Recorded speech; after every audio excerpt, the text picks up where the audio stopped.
Amerika Xalqaro Diniy erkinlik komitetining raisi Nuri Turkel Efendi yaqında Yevropadagi diplomatik safarini boshlab, Germaniya, Italiya, Kroatiya qatorliq davlatlarda bir qator muhim uchrashishlarda bo'lgan.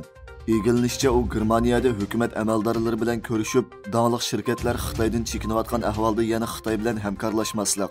Italiyada bo'lsa Xitoyning Italiyaga majburiy emgak mahsulotini setishga yo'l qo'ymaslik haqida tavsiyada bo'lgan. Amerikaning Germaniyada turishliq bosh elchisi Amy Gutman o'zining Twitter hisobida bergan uchurdan Nuri Turkel Efendi bilan ko'rishib, Amerika bilan Germaniyaning qandoq qilganda hamkorlashib, butun dunyodagi diniy e'tiqod erkinligini, jumladan kishilik huquq tajovuziga uchrayotgan Uyg'urlar va boshqa musulmon millatlarning e'tiqod erkinligini ilgari sura oladiganlik haqida suhbatlashganligini aytgan.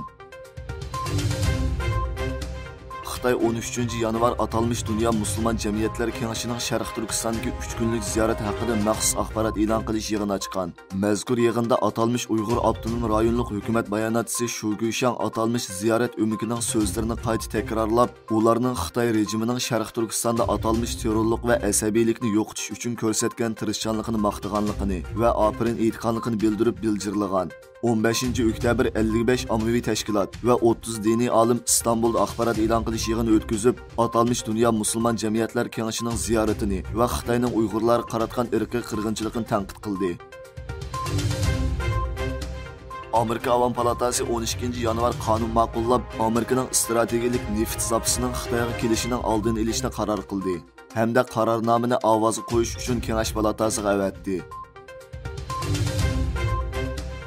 Xabar qilinishicha, Alma shirkatining hamkorlashuvchilari Foxconn texnik guruhi va Pegatron 2023-yilda ishlab chiqarishni Sharqiy Janubiy Osiyoga kengaytib, jug'rafiyalik, siyosiy va iqtisodiy xatarni azaytmoqchi ekan.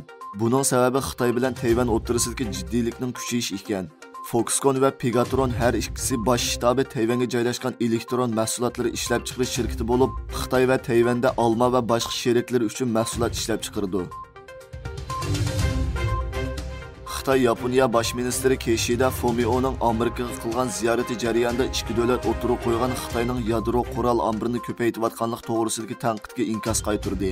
Beijingda o'tkazilgan kundalik muxbirlarning kutilish yig'inida Tashqi ishlar ministrligining bayonotchisi Wang Wenbin Amerika Yaponiya birlashma bayonotining paketni burmalaydigan bayonlar bilan Xitoyning yadro tahdidini mubolag'alashtirish orqali harbiy chiqimning ishini qonunlashtirishni maqsad qilganligini aytdi. Indoneziyaning Sulawesi orliq joylashgan Xitoyning Jiangsu Dilong Nikel sanoat shirkatining nikel qo'yish zavodida ishchilarning maoshi va xizmat bexatarlik sharoitini yaxshilash uchun o'tkazilgan namoyishda 2 ishchi qazo qilgan. Ma'lum bo'lishicha, namoyish jarayonida kelib chiqqan to'qinishda bir indoneziyalik va bir Xitoy ishchining qazo qilganligi xabar qilingan.